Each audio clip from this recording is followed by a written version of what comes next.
Assalamualaikum warahmatullahi wabarakatuh. Bulan Zulhijjah penuh makna. Ada makna haji yang sangat agung. Ada makna kurban yang menjadikan Ibrahim dan Ismail sebagai sepasang ayah dan anak yang terkenal berbakti pada perintah Tuhannya. Tetapi saya mencoba mengambil makna yang sedikit berbeda. Dan mungkin ini jarang sekali diungkap dalam sebuah pembahasan. Nama Ibrahim adalah seorang yang mulia. Kemuliaannya didapat karena baktinya pada Tuhan. Sedari muda ia sudah berupaya terlibat dalam pelurusan umat agar kembali pada jalan Tuhan. Ibrahim memiliki 2 orang istri, Sarah dan Hajar. Sarah sebagai istri pertama diberi tempat tinggal di negeri Syam oleh Ibrahim. Kini negeri tersebut terkenal sebagai Palestina. Ibrahim dan Sarah yang telah menjadi suami istri itu hijrah ke Mesir karena negeri Syam sedang dilanda bala kelaparan.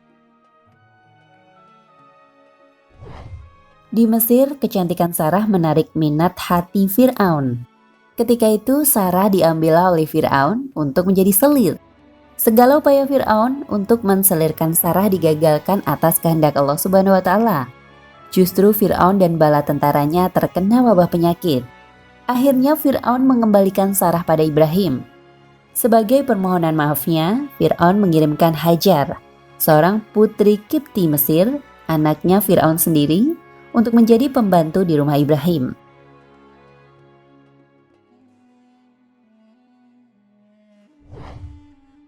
Ketika Sarah belum juga memiliki anak sampai berusia lanjut, akhirnya Sarah meminta Ibrahim untuk menikahi Hajar. Dan Hajar pun menjadi istri kedua Ibrahim. Tak lama setelah menikah, Hajar pun mengandung anak pertama. Setelah lahir, anak itu diberi nama Ismail. Ajaib, Sarah pun mengandung anak pertama dan telah diberi nama Ishak. Ibrahim kemudian mengajak Hajar dan Ismail kecil berpindah ke negeri yang lebih selatan dari negeri Syam. Dan berakhirlah perjalanan mereka di sebuah tanah tandus, berada di tengah-tengah cekungan sebuah pegunungan. Itulah yang kini menjadi kota Mekah. Sementara Sarah dan putranya, Ishak, tetap berada di negeri Syam.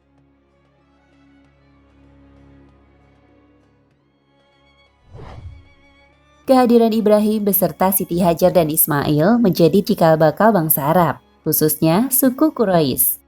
Dan Sarah beserta Ishak menjadi cikal bakal bangsa Yahudi, atau sering pula dikenal dengan Bani Israel.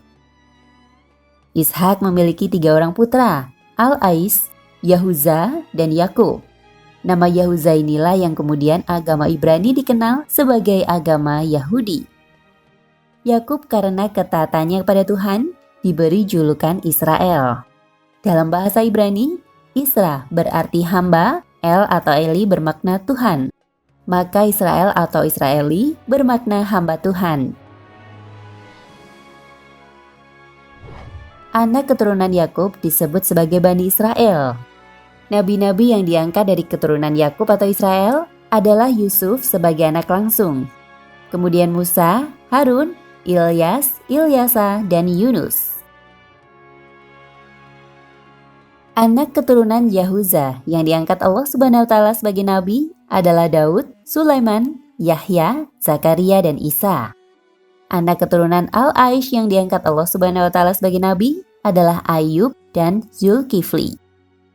Dari sisi Hajar, anak keturunan Ismail yang diangkat menjadi nabi tidak ada sampai lahirlah Muhammad sallallahu alaihi wasallam. Muhammad sallallahu alaihi wasallam merupakan generasi yang ke-30 setelah Ismail. Jarak waktu antara Isa dan Muhammad sallallahu alaihi wasallam adalah 7 abad. Ajaran yang dibawa Ibrahim beserta seluruh keturunannya yang diangkat sebagai nabi adalah ajaran tauhid.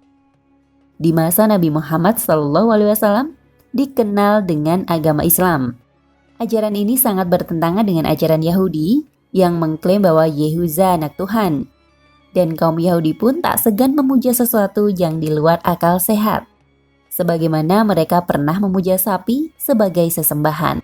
Bahkan kini bangsa Yahudi dikenal dalam memuja Lucifer. Makanya tak heran jika sebagian besar para nabi yang diangkat dari kalangan keturunan Ishak berakhir tragis. Nabi Isa adalah keturunan terakhir bangsa Yahudi yang diangkat sebagai nabi. Karena ajaran tauhidnya bertentangan, maka Isa dikejar dan diburu, sehingga akhirnya terjadilah peristiwa pensaliban.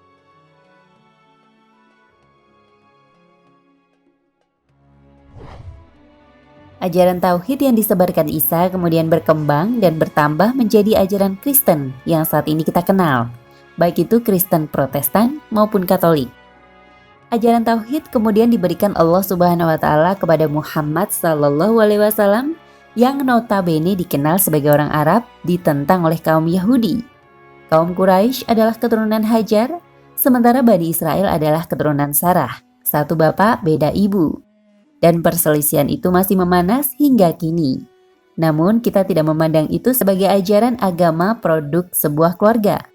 Hanya saja di sini Allah Subhanahu wa taala ingin memuliakan Ibrahim dan keluarganya sebagai manusia-manusia yang layak menjadi utusan-utusannya. Wallahu a'lam bishawab.